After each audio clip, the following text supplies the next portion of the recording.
अनंत वर्णानंदंसनसावं भोक्ष्यामि नियमसारम् केवली सुत केवली भणिदम् नमकर अनंत उत्कृष्ट दर्शन ज्ञानमय जिनवीर को कहो नियम सार सुकेवली सुत केवली पर कथित को। श्री नियम सार जी नामक यह परम अध्यात्म ग्रंथ स्वाध्याय हेतु में विराजमान है। आज से 2000 वर्ष पहले इस महान पवित्र ग्रंथ की रचना आचार्य श्री कुंद देव द्वारा इसी पवित्र भूमि पर की गई और इसके टीकाकार पदम प्रबंधारी के अनुवाद हैं। ग्रंथ का नाम नियम सार है। नियम से करने योग्य कार्य अपनी आत्मा में सम्यक दर्शन, सम्यक ज्ञान, सम्यक चारित्र रूपी निर्मल पर्याय, पवित्र पर्याय और मोक्ष मार्ग पर्याय प्रकट करना। हाँ भाई सब चलने दो इसी पे। अनादि काल से हमारे आपके आत्मा में नहीं चलने दो आप, चलने दो आप। पर को अपना जानने वाली, पर को अपना मानने वाली, पर के साथ संबंध रखने वाली ऐसी मोर आदेश रूपी अपवित्र रूप पर्याय, मलिन पर्याय प्रकट है, जो स्वयं दुख स्वरूप है और अनंत दुख का कारण भी है। ऐसी मोरादेश रूपी मलिन पर्याय का अपनी आत्मा में से उसका अभाव करना और सम्यक दर्शन ज्ञान चारित्र रूपी निर्मल पर्याय, पवित्र पर्याय, मोक्ष मार्ग रूपी पर्याय को प्रकट करना। जय जिनेंद्र। ऐसे कार्य की प्राप्ति जिनवाणी माता के माध्यम से अपने आत्मा के स्वरूप को पहचानना। अपनी जो आत्म वस्तु है वह परद्रव, प्रभाव और पर्याय से विभिन्न अखंड ज्ञान ज्योति स्वरूप है।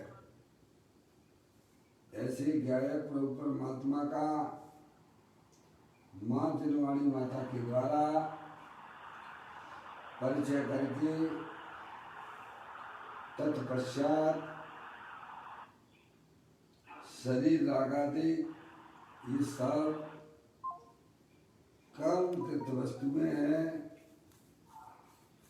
इनका हमारे आत्मा के साथ में किसी प्रकार का कोई संबंध नहीं है। इस प्रकार सम्यक भेद ज्ञान पूर्वक शरीर रागादि का लक्ष्य छोड़ के अंदर जो अखंड ज्ञान ज्योति स्वरूप भगवान आत्मा है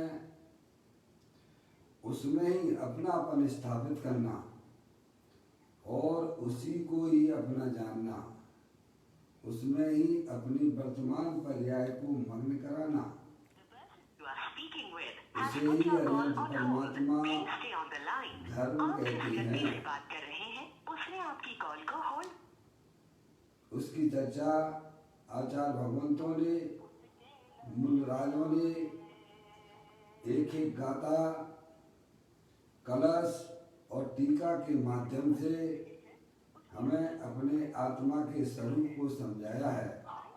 देखिएगा यहाँ पर श्री नियम साजी ग्रंथ का 5वां अधिकार चल रहा है, जिसका नाम है परमार्थ प्रतिक्रमण अधिकार। परमार्थ यानी वास्तव में, प्रतिक्रमण किसे कहते हैं,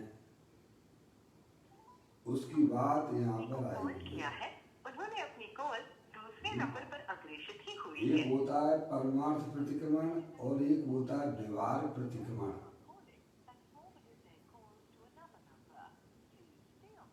परमार्थ प्रतिक्रमण वितराग स्वरूप होता है और व्यवहार प्रतिक्रमण हुआ शुभ भाव रूप होता है। बराबर।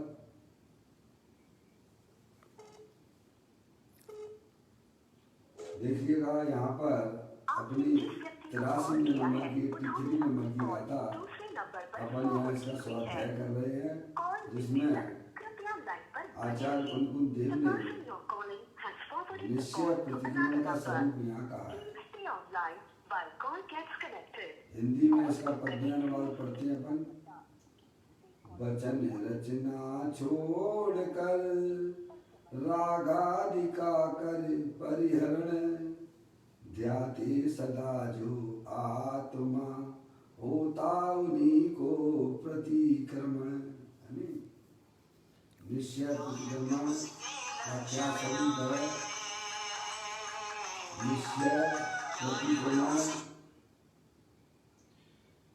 किसको प्राप्त होता है, कैसे प्राप्त करता है जी, उसकी चर्चा यहाँ आचार्य कुंकुम देव ने और पदम प्रबंधाई देव मुनिराज ने अपनी टीका के माध्यम से यहाँ जगत के जीवों को बताया है कि परमार्थ प्रतिक्रमण कहते हैं वचन रचना छोड़कर रागादि का कर परिहरण, यानी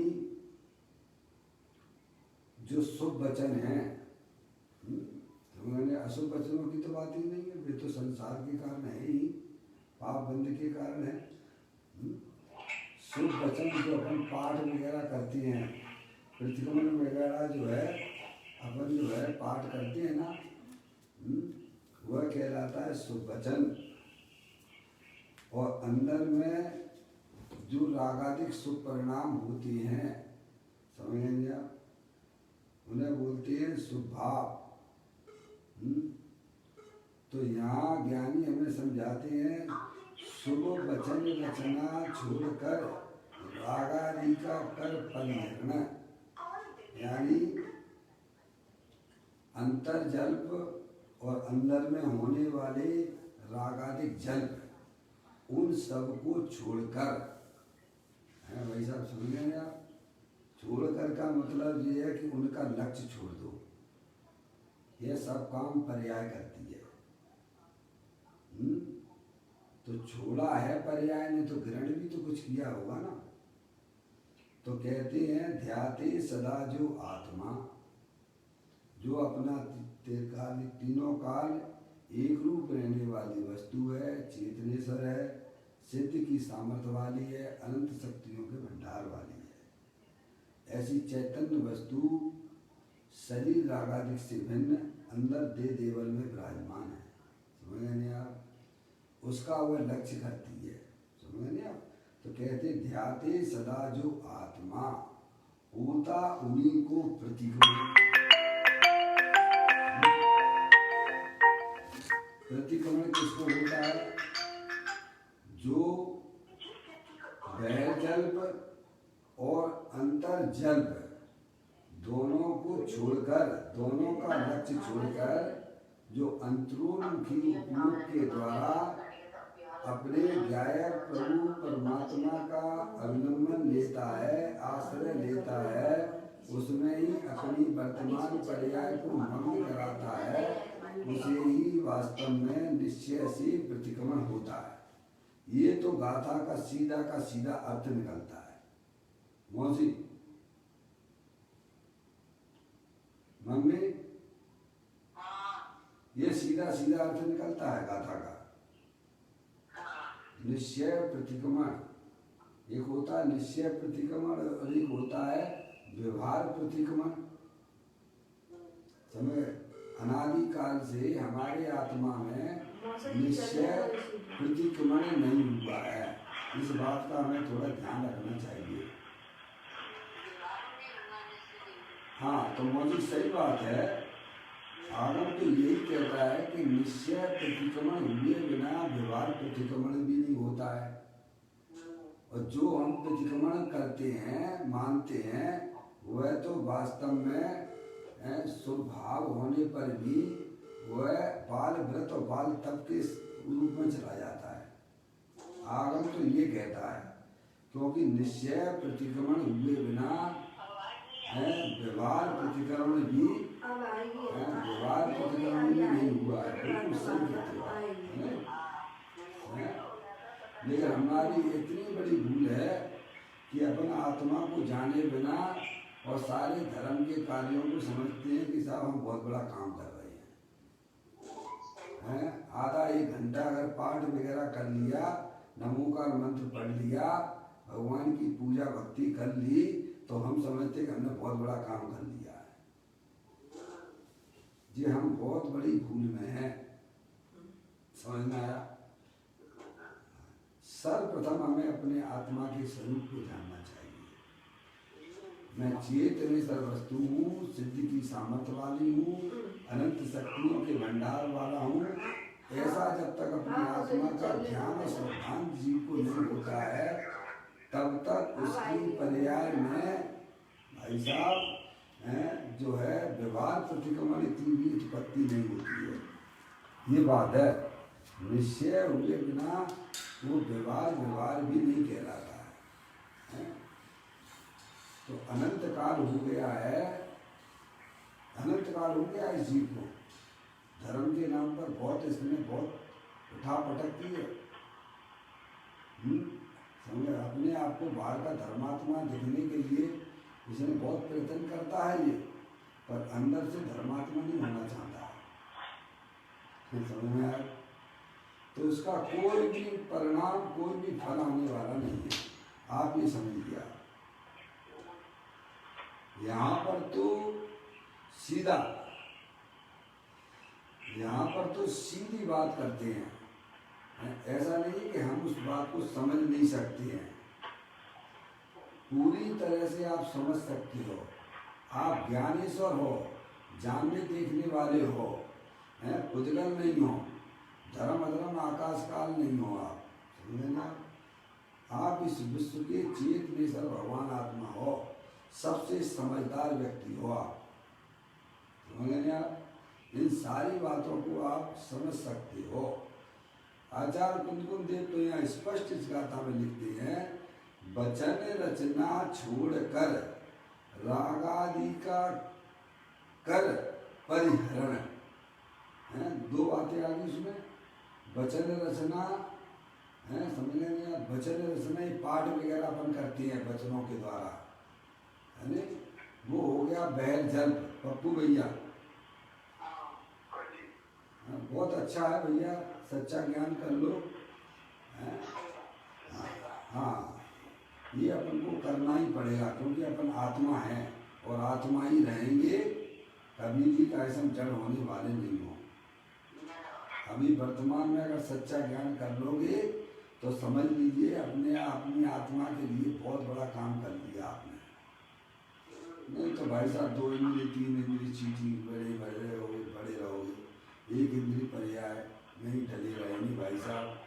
अपनी आत्मा की शक्तियाँ हैं तो ऐसी सिद्ध सामर्थ्य वाली। थोड़ा किसी के यहाँ डिस्टर्बेंस हो रहा है पप्पू भैया, आपके मोबाइल पे है भैया। मैं तो आपसे कहता हूँ कि आप लोग थोड़ा फेसबुक पे भी आना चालू कर दो, तो ये सारे डिस्टर्बेंस फोन के भी खत्म हो जाएंगे। पता नहीं हम उपयोगिता इसकी क्यों नहीं समझते हैं। आजकल टेक्नोलॉजी है, उसका बराबर हमें लाभ लेना चाहिए। अज्ञानी लोग तो पाप पाप पाप करते रहते हैं, अपन उससे पुण्य करें, अपनी आत्मा को समझें। तो कहते हैं भाई साहब कि वचन रचना छोड़कर जो अपन पाठ करते हैं, पाप से बचने के लिए, जो धर्म के लिए जो अपन पाप हमारे आत्मा में, जो हमने पूर्व में जो पाप किए हैं, जो निंदा गिरा किए, निंदा गिरा होती है उसमें है पितृकर्म में, उसके लिए अपन पाठ करते हैं, निर्वाणी का करते ही हैं। हमारे आत्मा में जो भी हमसे गलतियां हो गई हैं पूर्व में, जान के अनजान के, उसका प्रतिक्रमण करते हैं और व्यवहारिक पाठ करते हैं, वचनों के द्वारा करते हैं। अंदर में वो है रागादिक परिणाम, विश्व परिणाम है।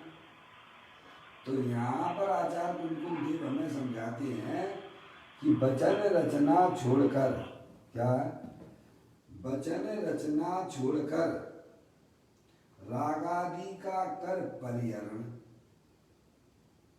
तो वचन रचना यानी व्यवहार, व्यवहार जल्प है, और अंदर जल्प जो है वे अंदर में शुभ परिणाम, समझे, रागादिक परिणाम वे कहलाते अंतर जल्प।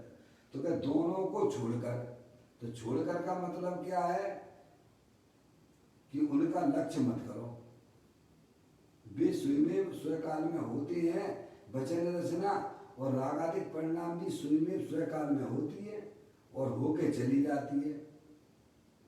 तो लक्ष्य किसका करें प्रभु हम? तो अंदर में है ना एक त्रिकालिक वस्तु, अनंत शक्तियों के भंडार वाली है ना, अमूर्तिक प्रदेशों का पुंज, प्रसिद्ध ज्ञानादि गुणों का धारी, अनादि निधन वस्तु व चेत निधन भगवान आत्मा है, सुख शांति का भंडार है, वीतराग स्वरूप है। ऐसे ज्ञायक प्रभु परमात्मा का लक्ष्य करना और उसी का ही ध्यान करना, समझे आप? तो ये कहते हैं वचन रचना छोड़कर रागादि का कर परिहरण, ध्याते सदा जो आत्मा, क्या एक केंद्र बिंदु पर्याय का जो होता है वो अंदर अपना चेत निश्चल भगवान आत्मा होना चाहिए, जो सुख शांति का भंडार है, समझ गए आप? तो कहते हैं ध्याते सदा जो आत्मा होता उन्हीं को प्रतिक्रमण, किनको प्रतिक्रमण होता है? जो बहिर्जल्प और अंतर जल्प को छोड़कर अंदर जो चेतनेश्वर भगवान आत्मा है, जो अनंत शक्तियों के भंडार वाला है, ऐसे ज्ञायक प्रभु परमात्मा को जब पर्याय केंद्र करती है, तब उसकी पर्याय में प्रतिक्रमण यानी वीतराग दशा की प्राप्ति होती है। जब पर्याय परद्रव, प्रभाव और पर्याय का भी लक्ष्य छोड़ देती है, अंदर में जो अखंड ज्ञान ज्योति स्वरूप है, जो वीतराग स्वरूप है, ऐसे ज्ञायक प्रभु परमात्मा का जब पर्याय अवलंबन लेती है, आश्रय लेती है, तब जो शक्तियां अनंत द्रव्य के अंदर विद्यमान थी, उनकी पर्याय में अभिव्यक्ति हो जाती है। उसे ही अरियंत परमात्मा, आचार्य भगवंत, मुनिराज उसे प्रतिक्रमण कहती हैं। जब पर्याय का आश्रय द्रव्य हुआ करता है, तब वहां से प्रतिक्रमण की प्रक्रिया चालू होती है। प्रतिक्रमण यानी मोक्ष मार्ग में जीव प्रारंभ कर गया। सम्यक दर्शन हुए बिना, सम्यक ज्ञान हुए बिना कोई भी जीव मोक्ष मार्ग में गमन नहीं कर सकता है। कोई भी जीव है भाई साहब मोक्ष रूपी पर्याय को प्राप्त नहीं कर सकता है। यह बात हमें आज मानो, काल मानो या अनंत काल बाद मानो। इसीलिए हमें शरीर, संसार और भोगों से रुचि छोड़ देना चाहिए और अंदर जो चेतनेश्वर भगवान आत्मा है उसकी रुचि हमें करना चाहिए। अगर इस संसार के जन्म मरण के सिलसिले से अगर छूटना है तो, नहीं तो भाई साहब निबोधिया बन के रहोगे, अनंत काल तक वहीं पड़े रहोगे, कोई तुम्हें सुध बुध लेने वाला नहीं मिलेगा। मौसी कोई सुध बुध लेने वाला नहीं मिलेगा। अरे संगीत पंचेंद्री जीवों की ये हालत हो रही है तो छोटी छोटी पर्यायों की क्या हालत होती होगी, ये तो तुम सामने देखती है ना पापा।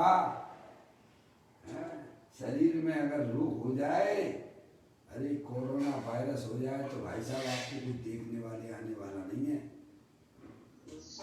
ज्यादा कल्पना में मस्त हो जाना है? ये तो आपको जो भी पूछ रहे हैं वे सब स्वार्थ के सगे हैं। मौसी हकीकत में अपन को जीना सीखना चाहिए, संसार के स्वरूप का ज्ञान करो। अपना ज्ञाय प्रभु परमात्मा वो ही हमारे लिए शरण है और जगत में कोई भी शरण नहीं है। और हम जो शरण की कल्पना करते हैं वो एकदम मिथ्या है। क्यों शरण की आत्मा को क्या जरूरत पड़ गई है दूसरे द्रव्यों की शरण लेने की? उसके पास में कमी क्या है? एकाकी एकत्व लिए सभी आते, तन धन को साथी समझाता पर इसे भी छोड़ चले जाते हैं।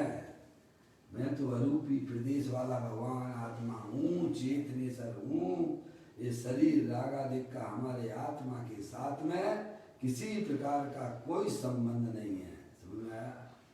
ऐसा जब पर्याय में सम्यक वेद ज्ञान हो जाता है तब वह पर्याय बस एक अपने त्रिकालिक ध्रुव भगवान आत्मा का आश्रय लेती है, तब ज्ञानी उसे निश्चय प्रतिक्रमण कहते हैं।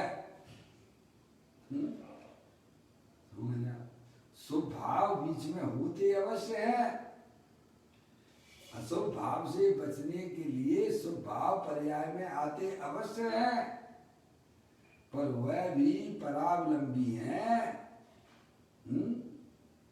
स्वाधीनता तो अपना त्रिकालिक ध्रुव भगवान, बस इसकी प्रभु आपने एक गायक बताया कि हूँ लोक में नाथ नमनी बताया, क्या मुझे मेरा यह रूप सदा ही भाया। क्या अनंत परमात्मा ने इस बस एक ही बात उन्होंने बताई है कि तुम चेतनेश्वर भगवान आत्मा हो, सुख शांति के भंडार वाले हो, वितराग स्वरूप हो भाई। मेरी जाति की हो तुम में और मेरे में कोई अंतर नहीं है। इस शरीर से मत देखिएगा, ये शरीर तो दल बदलू है, हर समय इसके अनंत पुद्गल परमाणु आ रहे हैं और जा रहे हैं। और अंदर में जो रागादिक परिणतियां हैं वे भी आने जाने वाली हैं। तुम तो जानने देखने वाले पदार्थ अनंत शक्तियों के भंडार वाले हो, बस उसमें ही कोई अपना जानना, उसे ही अपना मानना और उसमें ही निरंतर बस अस्थि की मस्ती में मस्त रहना। उसे ही आचार्य कुंकुम देव पदम प्रमदारी देव मुनिराज, उसे वास्तव में प्रतिक्रमण कहते हैं। आनंद दशा का नाम प्रतिक्रमण है, वीतराग दशा का नाम प्रतिक्रमण है, ये कहते हैं। गाथा में तो ये लिखा है, वचन रचना छोड़कर रागादि का कर परिहरण, ध्याते सदा जो आत्मा होता उन्हीं को प्रतिक्रमण। अरे प्रतिक्रमण तो खबर नहीं है लोगों को प्रतिक्रमण की है? भैया प्रतिक्रमण है, आलोचना है, प्रत्याख्यान है। खबर तक नहीं है। सामायिक है, सामायिक की भी खबर, कुछ नहीं खबर, क्योंकि आत्मा को जाने में ना, आत्मा को पहचाने में कोई खबर पड़ती ही नहीं है।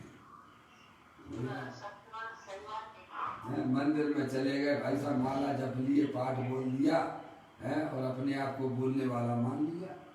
क्या मान लिया है? वो भाषा वर्णा थी, वो अपने आप को खो गई स्वकाल में आके, और रागादिक परिणाम अपने स्वकाल में आ गए और हमने उसको धर्म मान लिया। क्या मान लिया भाई साहब? क्या कल्याण होगा? खाक कल्याण होगा क्या? हर द्रव्य की क्रिया को अपनी क्रिया माने बैठे हो। अरे तुम तो जानने देखने वाले पदार्थ हो, अनादि अनंत रहने वाले हो, अरूपी हो, सिद्ध की सामर्थ्य वाले हो भाई, उसमें अपनापन स्थापित करो ना। देखिए, वचन रचना को छोड़कर राग आदि भावों का निवारण करके जो आत्मा का ध्यान करता है उसे ही प्रतिक्रमण होता है।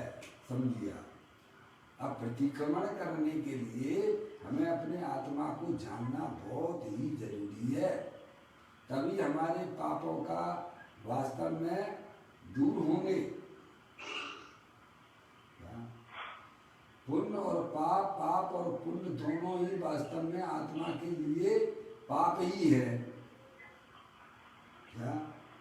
क्योंकि पुण्य का परिणाम भी वैरमुखी है और पाप का परिणाम भी वैरमुखी है, और वे दोनों वैरमुखी तत्व आत्मा के लिए दुखदायक है, पराधीन है। स्वाधीनता तो अपना त्रिकालिक ध्रुव भगवान आत्मा, उस द्रव्य की शरण में जाइए आप। अपने उपयोग को इस प्रकार की व्यवस्था में लाइए कि उपयोग कभी भी अपने आत्मा की शरण छोड़े नहीं। ये व्यवस्था अभी संगी पंचेंद्रिय जीवों की पर्याय में अभी इतनी ताकत है कि वे अपनी पर्याय की व्यवस्था इतनी सुंदर कर सकती है कि भाई साहब प्रभाव का लक्ष्य छूट जाता है और बस पर्याय अपने त्रिकालिक ध्रुव भगवान आत्मा को आश्रय किए रहती है। कोई कठिन नहीं है, पर एक बार माँ जुनवानी माता को आत्म कल्याण की भावना से सुनना, बस। क्या भैया? अब देखिएगा, ये तो आचार्य कुंकुम देव ने कहा, प्रतिकोण का स्वरूप बताया। कल अपन ने पदम प्रमलधारी देव मुनराज को भी अपन ने पढ़ाई था। आज जो है आध्यात्मिक सत्पुरुष श्री कांजी स्वामी, है ना, अब दो का समय जो है यहाँ पर उसी आचार्य कुंकुम देव और पदम प्रमलधारी देव मुनराज ने जो गाथा और टीका में लिखा है उसी का वह व्याख्यान करते हैं, उसी को हमें फिर समझाते हैं। समझ में आए? देखो, उसी बात को समझाते हैं। तीन ज्ञानी हैं आपके पास में, समझ गए? और तीनों को अपन से कोई लेना देना नहीं है। अनंत परमात्मा को भी कोई अपन से लेना देना नहीं है। समझ में आया भैया? वो तो हमारे कल्याण की बात हमको समझा रहे हैं। अगर हमें समझ में आ जाए तो बहुत अच्छी बात है, और नहीं आती भाई साहब, ये तो अनंत अनंत जीव है। जीव नाना, कर्म नाना, लब्धि नाना। मौसी, जो कोई आपसे पैसा थोड़ा ले रहे हैं समझाने के, हैं? क्या प्रयोजन है उनसे? वे तो कह रहे वस्तु स्वरूप हम तुम्हें बता रहे हैं, तुम्हारे समझ में आ जाए तो अच्छी बात है, और नहीं समझ में आया तो भाई तुम्हारी होनारी ऐसी है, हम क्या करें? पिता तो बच्चे से यही कहता है कि बेटे ये काम करो तो तुम सुखी रहोगे, पर बेटा ना समझे तो तेरी तू जान है। क्या कहा है? बड़े लोग तो यही करते हैं, क्योंकि वे अपने अनुभव से निकली हुई बातें करते हैं, है ना? देखो यहाँ पे पूज्य गुरुदेव श्री उन्हीं आचार्य भगवंतों की, मुनराजों की बातों को हमें अपने शब्दों में समझाते हैं। पेज नंबर निकालिएगा, 16 नंबर का है। यहाँ जो है अभी अपन प्रवचन नियम साजी के ऊपर गुरुदेव श्री का पुस्तक हमने मंगाई है जयपुर से, हमारे पास आ जाएगी। आप लोग भी देख लीजिए, आपके पास घर में हो, मंदिर में हो, है वो पुस्तक जो जयपुर से छपी हुई है, गुरुदेव श्री का नियम सार प्रवचन, आप उसका भाग नंबर कौन सा है? तीसरा है। मौसी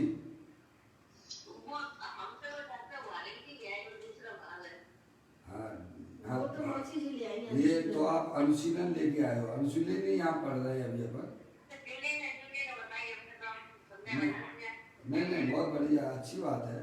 अभी अपन उसी अनुशीलन को ही पढ़ रहे हैं, है ना। डॉक्टर बारेल जी साहब की जो अनुशीलन है उसी का भी अपन अध्ययन कर रहे हैं, है ना। और गुरुदेव श्री का प्रवचन नियम सार है, नियम सार का प्रवचन, नियम सार प्रवचन करके है, वो तीसरा भाग है नहीं।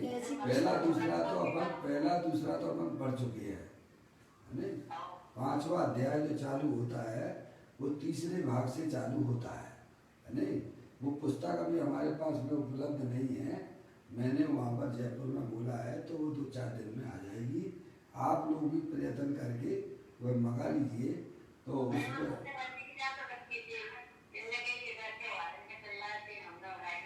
हाँ तो ठीक है ना। अभी आप दूसरा है ना भाग, आपने अनुशीलन लिखा है ना उस पर ऊपर।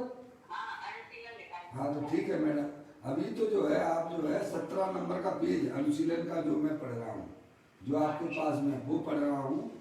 लेकिन नियम सार का प्रवचन गुरुदेव श्री का जो है जयपुर से छपा है, वह पुस्तक भी अपने पास में रख लेना, मंगा लेना। मैंने भी वही पुस्तक वहाँ मंगाई है नहीं।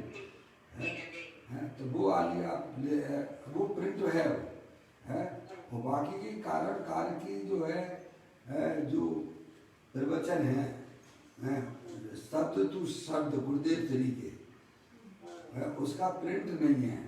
तो वो आपको प्रिंट, अपन को उसकी ज़रूरत भी नहीं है। वो तो व्यक्तिगत पढ़े तो ज़्यादा अच्छा है नहीं। हमने देखा था उसे, तो उसमें बीच में कई लोगों के, जैसे मैं यहाँ नाम लेता हूँ, मौसी, मम्मी, पप्पू, अजय भाई, क्या तो वो तो शब्द है ना। तो फिर हाँ, तो फिर वो हमारा लिंक उसमें टूट जाता है बोलने में, इसीलिए हमने उसको थोड़ा गुण कर दिया, है ना। हाँ तो जो प्रवचन नियम सार है जयपुर से छपा है, वो पुस्तक हम मंगा रहे हैं, 2-4 दिन में संभवतः हमारे पास में आ जाएगी। फिर अपन उसी से ही अपन प्रारंभ करेंगे।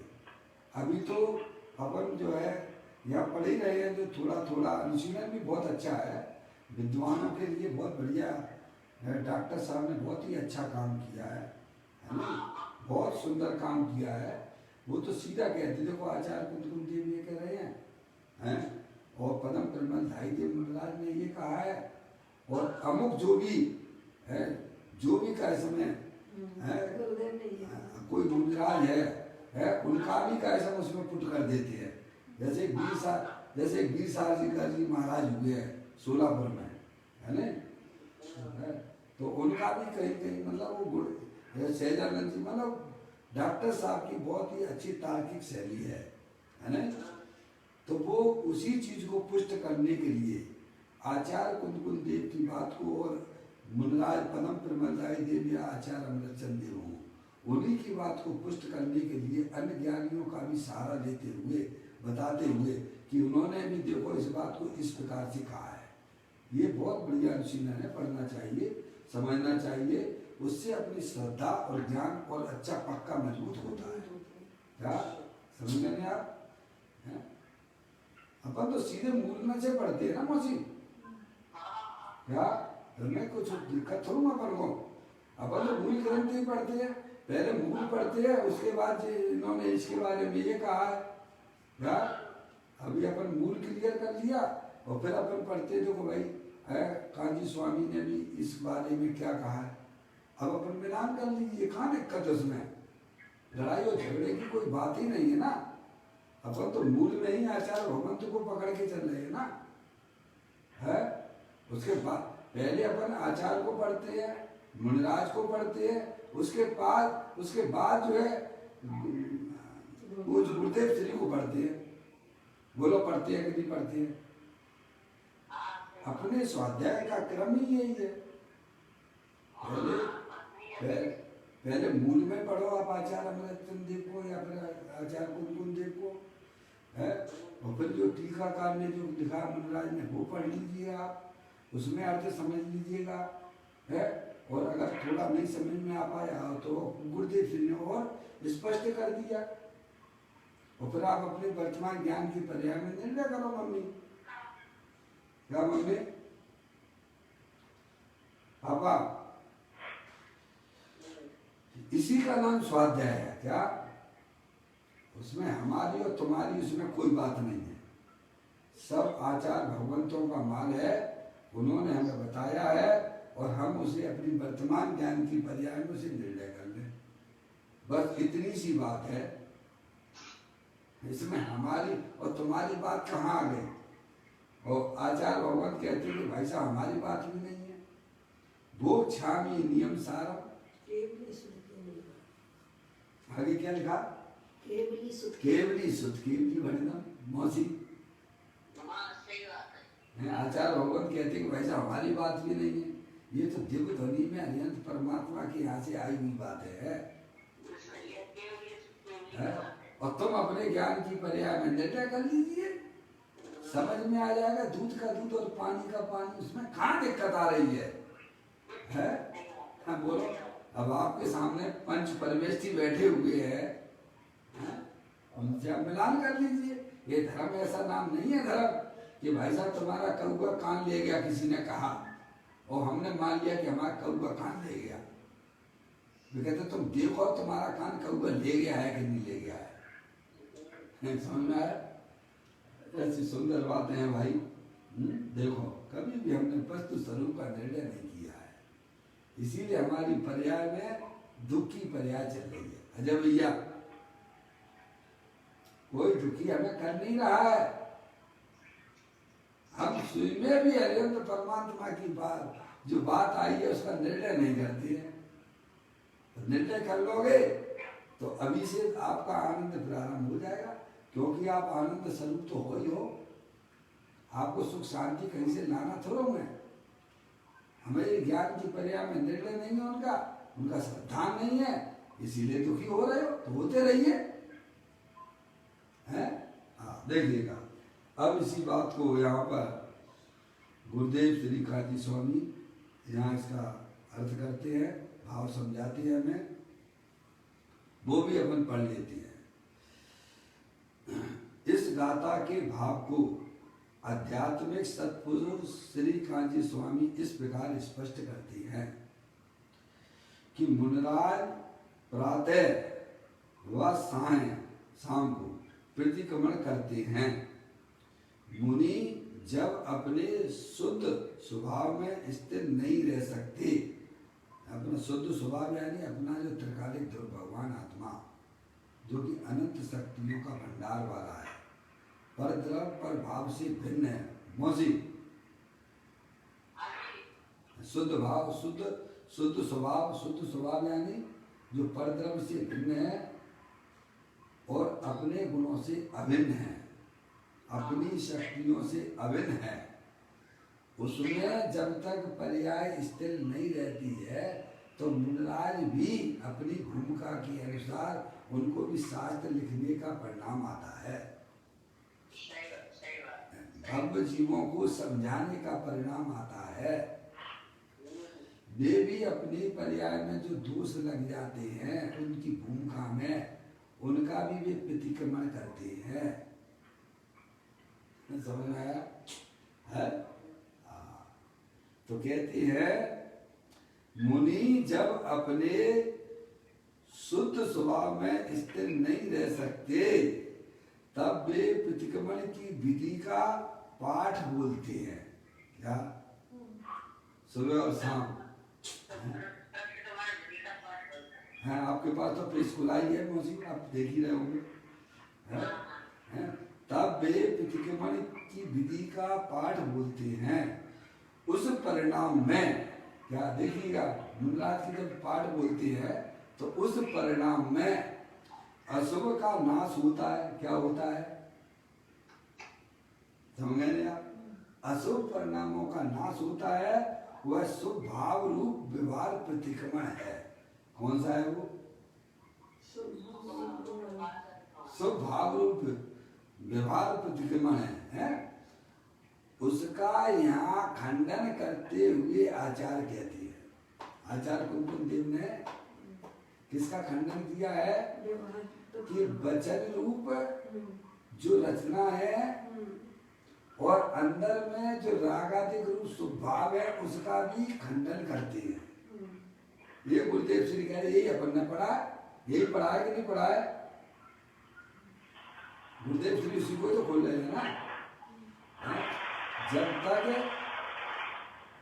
जब तक आत्मा, मुनिराज की जो आत्मा है, जो आत्मा में स्थिर नहीं हो पा रही है, तब तक वे उनका पाठ तो बोलते हैं, तो वहाँ स्वभाव है, लेकिन उस स्वभाव का भी वे पप्पू भैया के यहाँ से आवाज आ रही है, लक्ष्य छोड़ देना।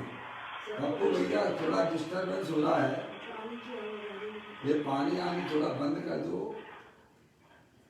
आधा पौन घंटा आपको अपने लिए देना पड़ेगा, बैठने की आदत तो डालना ही पड़ेगी। अनंत काल बैठना है आपको, किसके साथ में? किसके साथ बैठना है मौसी? अनंत काल बैठना है तो किसके साथ में बैठना है? अपनी आत्मा के साथ बैठना है। अभी अभी अपन जो है आधा पौन घंटा तो कम से कम जो है शांति से चुपचाप, दुनिया जाए बाहर में, हमको तो भाई साहब आचार्य भगवंतों की बातें सुनना है जो ग्रंथ के अंदर लिखी हुई है। अभी मुझे कोई डिस्टर्ब ना करो, ये हमारे आत्म कल्याण की बात है। समझ में आई? तो कहते हैं मुनिराज प्रातः व साय प्रतिक्रमण करते हैं। मुनि जब अपने शुद्ध स्वभाव में स्थिर नहीं रह सकते तब वे प्रतिक्रमण की विधि का पाठ बोलते हैं। जो अपन पढ़ते हैं विधि दी है प्रतिक्रमण की विधि शास्त्रों में। उस परिणाम में अशुभ का नाश होता है, वह शुभ भाव रूप व्यवहार प्रतिक्रमण है। उसका यहाँ खंडन करते हुए आचार्य कहते हैं।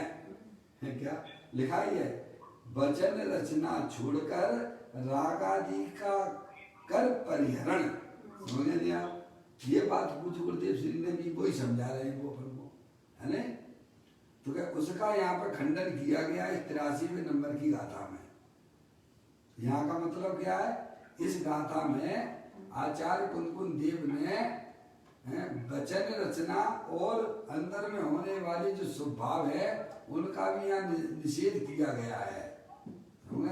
और अपनी आत्मा में स्थिर होना, क्या उसी को वास्तव में निश्चय प्रतिक्रमण कहा गया है इस गाथा में। वही पूज्य गुरुदेव श्री ने कहा है, अलग से कुछ भी नहीं कहा है।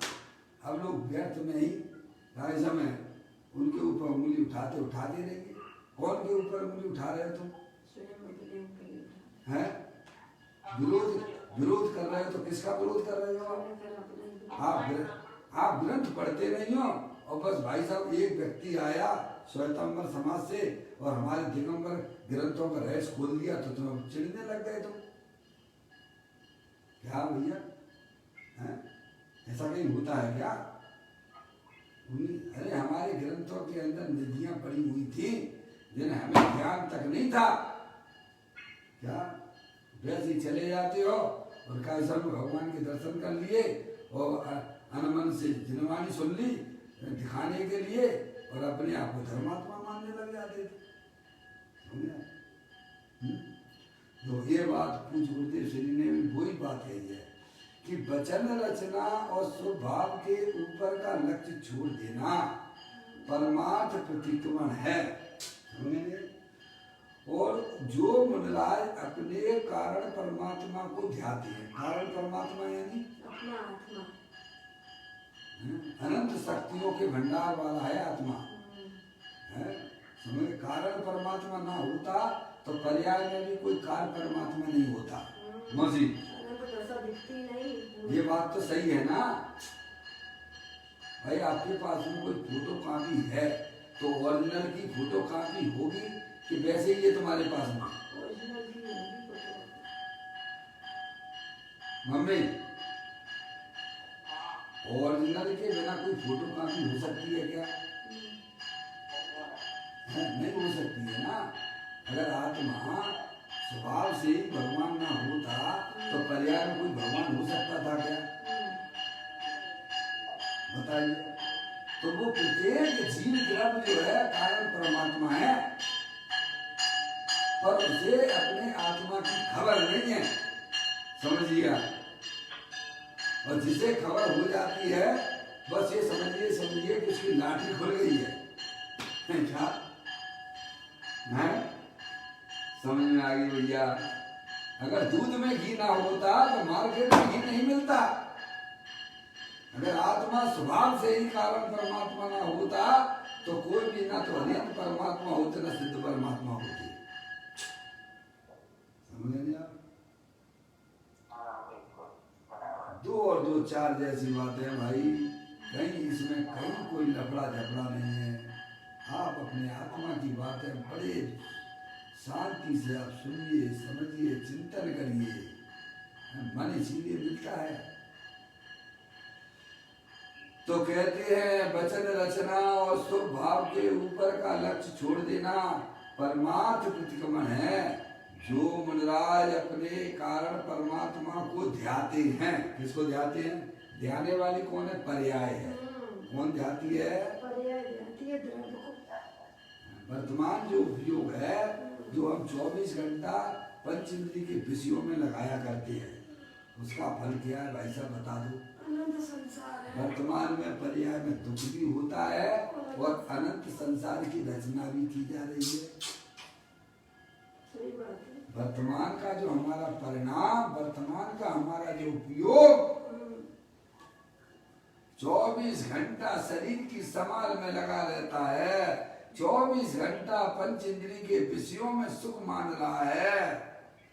जहाँ है नहीं है वहां सुख मानता है, वही तो हमारी पर्याय में होने वाला दुख है और वही संसार का कारण है। उसे ही भाव मरण कहते हैं। भाव मरण ये भाव कर्म सदियों से करता आया है। आत्मा के लिए बैर मुक्ता बहुत बड़ी कष्टदायक है भाई। अंतर्मुख हो जाओ, अपने गायक प्रभु परमात्मा का रसा स्वादन करो। जब मुनिराज अपने कारण परमात्मा को ध्याते हैं उनको निश्चय प्रतिक्रमण होता है। इसका नाम है जब पर्याय का मुख समझ पर द्रव पर भाव और पर्याय से भी विमुख हो गया और एकमात्र अपने गायक प्रभु परमात्मा को ध्याता है। समझ गया? बच्चा कैसे दूध पीता है बच्चे का, माँ का? क्या हम जाते हैं गाय भैंस लगवाने जाते हैं, उसे वो है जो है मालिक उसका छोड़ता है, तो कैसे उछलते हुए आता है गाय के लिए, है? मौसी मौसी मम्मी, गाय भैंस लगवाने जाते हैं, बच्चा उसको जब छोड़ते हैं तो कैसे जाता है? मरे मरे जाता है क्या? माँ का दूध पीने के लिए जाता है, मैं तो देखता हूँ, अरे भाई साहब वह बंधन से छूटा और माँ की दूध पीने के लिए ऐसा उछलता हुआ आता है। कैसे उछलते हुए आता है? समझ में आया? नहीं देखता वही पीने लगता है। कोई किसी को नहीं देखता, लोग को तो रुकता भी नहीं है। उसको अगर कोई रुकना भी चाहे तो वह रुकता नहीं है और वह जाके अपनी माँ का दूध पीता है, किसी की तरफ नहीं देखता है। ऐसे ज्ञानियों की पर्याय उछलती हुई, क्या भाई, उछलती हुई पर द्रव पर भाव का लक्ष्य छोड़ती हुई अंदर अपना चेत निसर भगवान आत्मा जो बीतराग और शांति का भंडार है, ऐसे उसका रस चूसता है। समझ में आया? ऐसा अपना भगवान आत्मा अनंत शक्तियों के भंडार वाला है। कभी भी पर्याय ने उसकी सुध नहीं ली, इसीलिए पर्याय दुखी रही। आज हमें ज्ञानी हमें समझाती हैं तेरे अंदर वो शक्तियां पड़ी हुई हैं कि तूने कभी उनको जाना नहीं है। उन्हें अपनी पर्याय में व्यक्त करना वह बिना अंतर्मुखी उपयोग के हो नहीं सकता है। जो मुनिराज अपने कारण परमात्मा को ध्याते हैं उनको निश्चय प्रतिक्रमण होता है। अब देखिएगा, ऐसे वैरागवंत मुनि अशुभ भाव से छूटे हुए हैं। अशुभ भाव तो उनकी परिणति से बहुत दूर है। अशुभ भाव यानी हिंसा के, झूठ के, चोरी के, कुशील के, परिग्रह के जो परिणाम हमारी आत्मा में होते हैं उनसे मुनिराज तो बहुत दूर हो चुके हैं। समझ में आ गया भैया? जो अज्ञानी जीव पंच इंद्रिय के विषयों में कल्पना किया करते हैं सुख और शांति की, ऐसे परिणाम ज्ञानी की पर्याय से बहुत दूर चले जाते हैं। ऐसे वैरागवंत मुनि अशुभ भाव से छूटे हुए हैं। देखो हमारी आत्मा में जो हमारे संकल्प विकल्प हैं, टेंशन कितनी बनी रहती है, पर्याय में क्यों बनी रहती है? एक क्षण को नहीं रहती है। समझ में आया भाई साहब? कोई टेंशन दूर करने के लिए दवाइयाँ खाते हैं, कोई नशीली चीजों का सेवन करते हैं भाई। अरे अपनी आत्मा को भाई साहब जड़ बनाने की तैयारी करते हैं। समझ में आया भाई? ज्ञानी समझ चुका है जीव की पर्याय में जो संक्लेश रूप परिणाम है वह पाप परिणाम है। वो भगवान के प्रति भक्ति का परिणाम, पूजा का परिणाम, स्वाध्याय का परिणाम वह स्वभाव है, पर वह भी आत्मा के लिए अनुकूल नहीं है भाई। उसे भी हे रूप से जानते हैं क्योंकि अभी उनकी भूमिका बहुत छोटी है। ऐसे वैरागवंत मुनि अशुभ भाव से छूटे हुए हैं। स्वभाव में जब तक पूर्ण रूपेण स्थिर नहीं रह पाते तब तक शुभ भाव होते हैं। देखो मुनिराज को भी होते हैं भाई, हैं? तो नीचे की भूमिका वालों को नहीं होंगे क्या? क्यों नहीं होंगे? हैं? ग्रस्त जीव है, होंगे क्या? उसको तो होंगे ना। मुनिराज के शुभ भाव भी है, अशुभ भाव नहीं है। श्रावक है, उसको शुभ भी भाव भी है, अशुभ भाव भी है। और थोड़ा नीचे चले जाओ चौथे गुण स्थान को तो अशुभ भाव भी है, अशुभ भाव भी है। शुद्ध भाव अभी थोड़ा सा आंशिक रूप से प्रकट हुआ है। श्रावक को, मुनिराज को थोड़ा उसकी बढ़ोतरी हो गई है शुद्ध भाव की।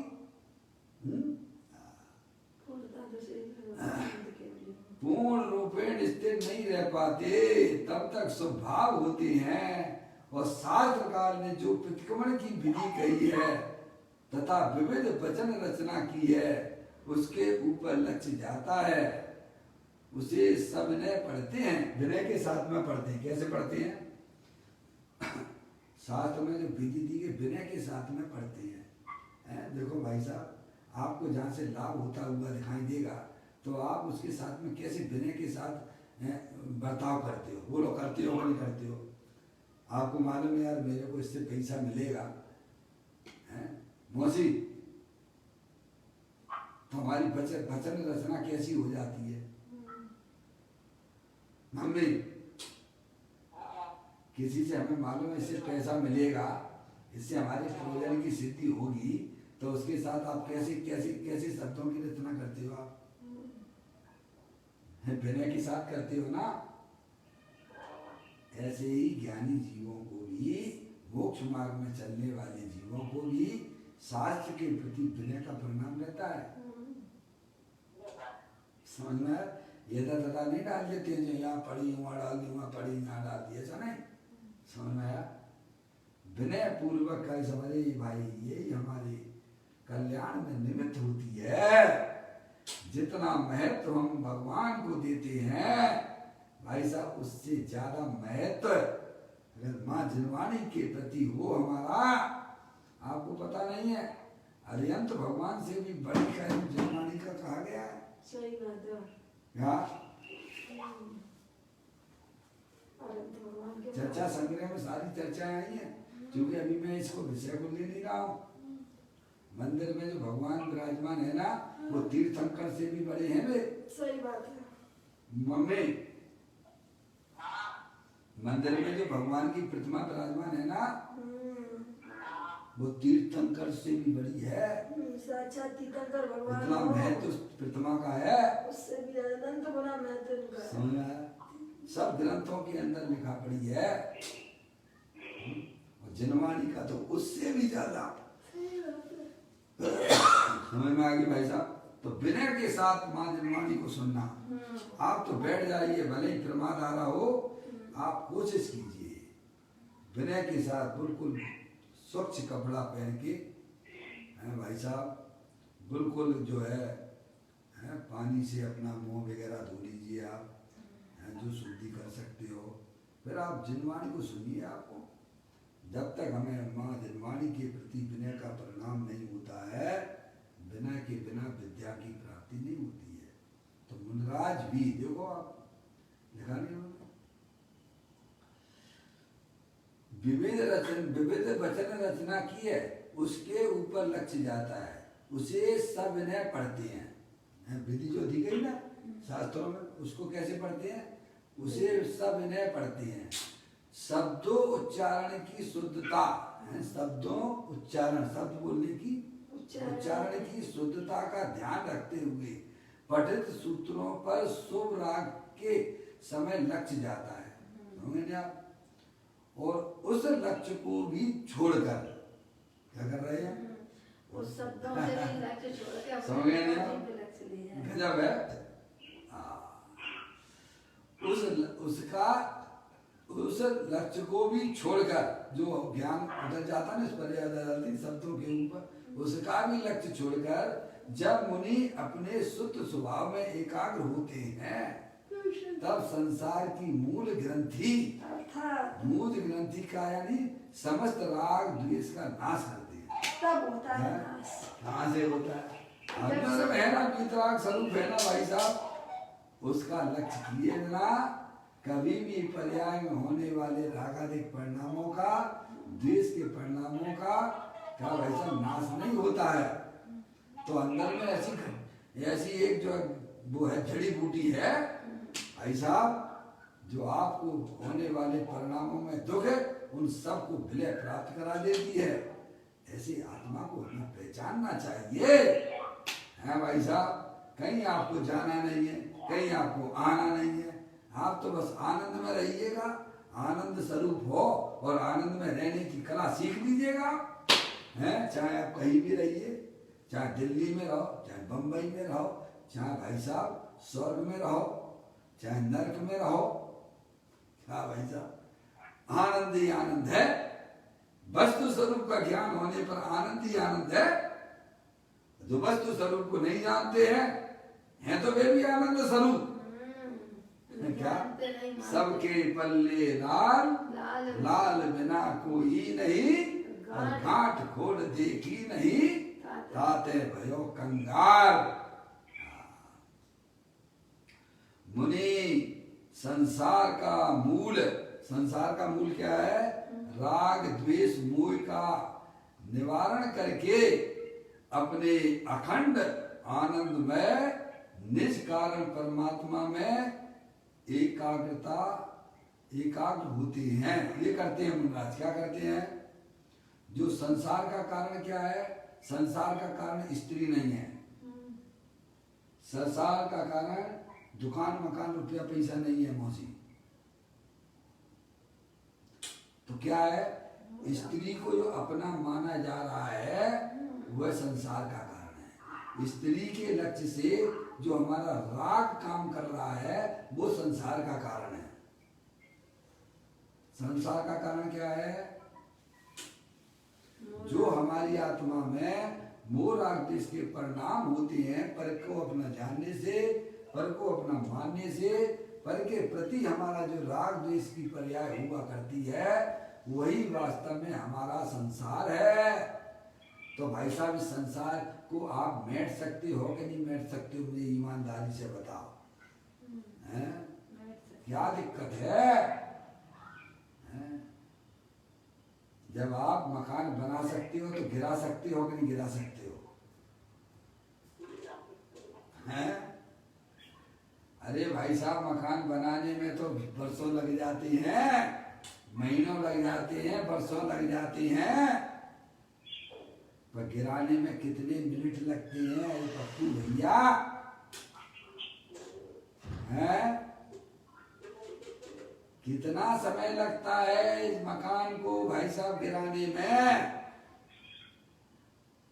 ऐसे ही अनादि काल से भाई साहब मैंने मूल देश की रचना अपनी आत्मा में की। अनादि काल से हमने खुद अज्ञान दशा में भाई साहब उसे बैठने में कितना समय लगेगा? ज्ञानी कहते हैं कि सुबह का छदमस्त शाम को परमात्मा हो जाता है। मौसी सम्यक दर्शन तो बहुत छोटी चीज है। सुबह सुबह छदमस्त है और शाम को भाई साहब परमात्मा हो जाता है, उसकी पूजा होने लग जाती है। अंजन से निरंजन बनने में कितना टाइम लगता है? अपनी गलती स्वीकार करो कि पर तरफ से प्रेम करना ये हमारे लिए अहितकारी परिणाम है। मुझे तो अपनी आत्मा से प्रेम करना चाहिए। आत्मा तो आप हो ही, उसका स्वरूप पहचान लीजिए भाई। ज्ञानी हमें समझाते हैं मुनि संसार का मूल राग द्वेष मोह का निवारण करके अपने अखंड आनंद में निष्कारण परमात्मा में एकाग्र होते हैं। मुनराज की पर्याय अपने त्रिकालिक ध्रुव भगवान आत्मा जो कि अनंत शक्तियों के भंडार वाली है, उसका लक्ष्य करके आनंद में झूमते हैं। उनको यथार्थ प्रतिक्रमण होता है। किनको समझ में आएगा? समय दृष्टि को थोड़ा कम होता है। समझ में आया? मुनराज को थोड़ा विशेष होता है। कहाँ दिक्कत आ रही है भाई? है? समझ में आया? सबको अपनी अपनी सामर्थ्य के अनुसार भाई साहब पर्याय की सामर्थ्य द्रव्य में तो इतनी भरी हुई है भाई साहब। जैसे कुएं के अंदर पानी भरा रहता है ना, जैसा बर्तन डालोगे ना वैसा भर के आता है ना, ऐसे ही भाई साहब जितनी अपनी आत्मा के प्रति प्रेम करोगे, रुचि करोगे, उतना आपकी पर्याय में आनंद आनंद शांति शांति शांति शांति शांति शांति शांति प्राप्त होती है। हम तो शांति पता नहीं कहाँ कहाँ ढूंढा करते हैं। तेरे अंदर ही भरी हुई है भाई। तू ज्ञान आनंद मूर्ति प्रभु परमात्मा है। और वीतराग दशा प्रकट होती है। अब देखिए आप, अशुभ वार्तालाप से विरक्त होगा। देखिए ये अब आप सोचिएगा क्या कहते हैं, अशुभ वार्तालाप से विरक्त होगा। फालतू की चर्चा में लगी रहती है, राग द्वेष की चर्चा। भाई साहब इनकी निंदा उनकी निंदा, इनकी क्या रखा है इसमें? अरे मैं तो कह रहा हूं कि किसी के घर नहीं जाना, जाओगे तो 50 बातें होंगी। अपने घर में बैठना सीखिएगा। परमार्थ में भी आप अच्छे हो जाओगे और लौकिक में भी आपको बहुत अच्छा कहेंगे। दर दर भटकते रहना, गंदी बातें करते रहना, ये आत्मा के लिए सब अहितकारी बातें हैं। तो कहते अशुभ वार्तालाप से विरक्त होकर, सबसे पहले आत्मार्थियों को अशुभ वार्तालाप से बचना चाहिए। अशुभ वार्तालाप से विरक्त होकर जिनागम उल्कित प्रतिक्रमण पाठ को बोलकर, जो प्रतिक्रमण मुनराज द्वारा किया जाता है उसे व्यवहार प्रतिक्रमण कहते हैं। तो भगवान की पूजा करो, भक्ति करो, वैसा स्वाध्याय में अपना उपयोग लगाइए आप। ये गंदी चीजें, गंदे काम छोड़ दीजिए आप, जो हमारी आत्मा को संकलेश रूप परिणाम प्राप्त कराती है। भगवान की पूजा करो, भक्ति करो, स्वाध्याय करो। इम्यूनिटी की बहुत चर्चा करते हैं, बहुत लोग चर्चा करते हैं भाई साहब अपनी इम्यूनिटी इम्यूनिटी। अरे इम्यूनिटी तुम समझो तो, इम्यूनिटी कहते किसे हैं और इम्यूनिटी कहाँ प्राप्त होती है? शरीर की इम्यूनिटी की बात करते हो कि भाई साहब आत्मा की इम्यूनिटी की कमजोर तुम्हारी काय से हो रही है? तुम कौन हो? अशुभ भावों से आत्मा की पर्याय में इम्यूनिटी कमजोर होती है। समझ में आया? शुभ भावों से वह बचा रहता है, अशुभ भावों से बचा रहता है, शुभ में आता है तो उसकी इम्यूनिटी जो है थोड़ा समझ नहीं आप। और अपने गायक प्रभु परमात्मा जो इम्यूनिटी का भंडार है, ऐसे गायक प्रभु परमात्मा का जो आश्रय लेते हैं वह पर्याय में इम्यूनिटी ताकत प्रकट होती है। समझ में आया? तुम्हारे चूरन वूरन से नहीं होती है, हैं? समझ गए आप? अब आत्मा को समझना नहीं है आपको, बैठ के पूरा धंधे में लग गए। समझ गए? अशुभ वार्तालाप से विरक्त होकर जिनागम उल्कित प्रतिक्रमण पाठ को बोलकर जो प्रतिक्रमण मुनिराजों द्वारा किया जाता है उसे व्यवहार प्रतिक्रमण कहते हैं। उसमें भूतकाल में हुए दोषों का उल्लेख करते हुए प्रायश्चित पूर्वक उनका परिमार्जन किया जाता है। यह व्यवहार प्रतिक्रमण स्वभाव रूप होता है, शुभ वचनात्मक होता है। इसमें अशुभ भाव और अशुभ वचनों की निवृत्ति तो होती है। पाठ बोल रहे हो ना, हैं? अशुभ की निवृत्ति अशुभ भाव से भी बचे और अशुभ जो है, अरे शब्द मिले हैं आपको, जवान मिली है तो अच्छा बोलो ना भाई। घंटा घंटा बोल के क्यों इन परिणामों को बेकार करते हो भाई साहब? हैं? क्या शब्द, अच्छे शब्द क्या दुनिया में नहीं है? क्या कमी है उनकी? क्या है? अच्छा बोलना, सबके साथ अच्छा व्यवहार करना, वर्णना मिली है उसका सही सदुपयोग करना भैया। है? देखो बहुत से जीव है, एक इंद्री, दो इंद्री, तीन इंद्री को सारे वर्णना ही नहीं मिली है। अपन को मिली है, जबान मिली है तो अच्छे शब्दों का उपयोग हो, अशुभ से बचना है। माँ जनवाणी माता के शब्द बढ़िया बोलिए आप। कहते हैं उसे भूतकाल में हुए दोषों का उल्लेख करते हुए प्रायश्चित पूर्वक उनका परिमार्जन किया जाता है। यह व्यवहार प्रतिक्रमण शुभ भाव रूप होता है, शुभ वचनात्मक होता है। इसमें अशुभ भाव और अशुभ वचनों की निवृत्ति तो होती है, शुभ भाव और शुभ वचन में निवृत्ति नहीं होती। क्या समझ? शुभ भाव और शुभ वचन में निवृत्ति नहीं होती, अशुभ से बच जाता है ना। किंतु परमार्थ प्रतिक्रमण में, परमार्थ प्रतिक्रमण की बात चल रही है ना, निश्चय प्रतिक्रमण में शुभ वचन और शुभ भावों की निवृत्ति हो जाती। क्या हो जाती है? समझे ना? ये होता है वहां से वह उसकी उपयोग हटा और अपने ज्ञाय प्रभु परमात्मा में प्रवृत्ति हुई, यानी शुभ वचन और शुभ भाव से निवृत्ति और अपने ज्ञायक प्रभु परमात्मा में प्रवृत्ति। इसका नाम प्रतिक्रमण है, निश्चय प्रतिक्रमण है। देखिए आप, यह परमार्थ प्रतिक्रमण अखंडानंदमय निज कारण परमात्मा के ध्यान रूप होता है। ध्यान रहे इस अधिकार का नाम ही परमार्थ प्रतिक्रमण अधिकार है, जो अपना 5वां अध्याय चल रहा है, अधिकार चल रहा है। यही कारण है कि यहाँ परमार्थ प्रतिक्रमण पर विशेष जोर दिया गया है, क्योंकि जो विषय सामने है उसी की बात मुख्यता से आएगी। इस प्रकार से यह अपन ने यहाँ पर 83वें नंबर की गाथा आचार्य कुमकुम देव की, उसकी टीका परम परिमलधारी देव ने की, उसको पढ़ा और उसके ऊपर पूज्य गुरुदेव श्री ने जो इन गाथा और टीका का अर्थ बोला है, हमें आपको सबको समझ में आना चाहिए। यह 83वें नंबर की गाथा अपन ने पूरी की।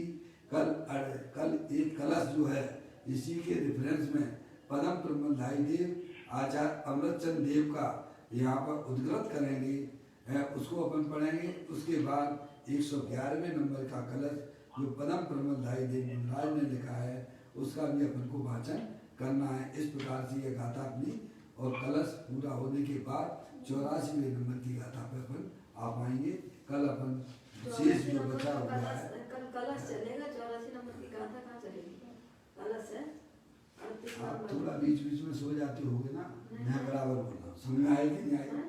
कल अपन जो है क्या पढ़ेंगे, आचार्य अमृतचंद देव ने जो इस पे इसी गाथा के ऊपर जो भाव है उनका उसको व्यक्त करेंगे। वो 38वें नंबर का और 111वें नंबर का कलश पदम प्रबंधाई देव का है, उसको पढ़ेंगे। उसके बाद 84वें नंबर की गाथा आएगी, यही बुलाया। चलिए अपना समय हो गया।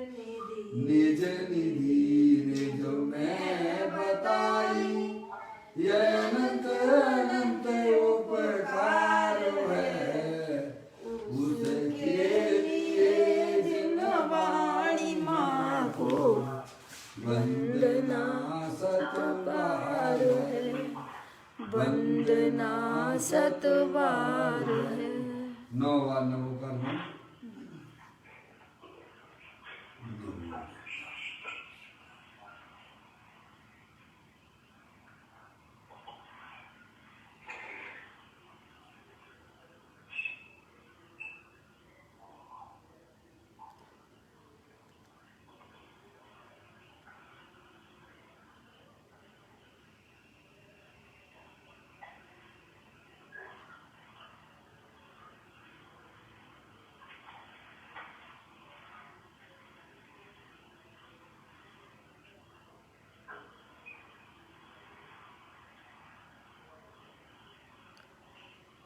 गुरु द्वादशांग जन्मणि माता की जय। महाजय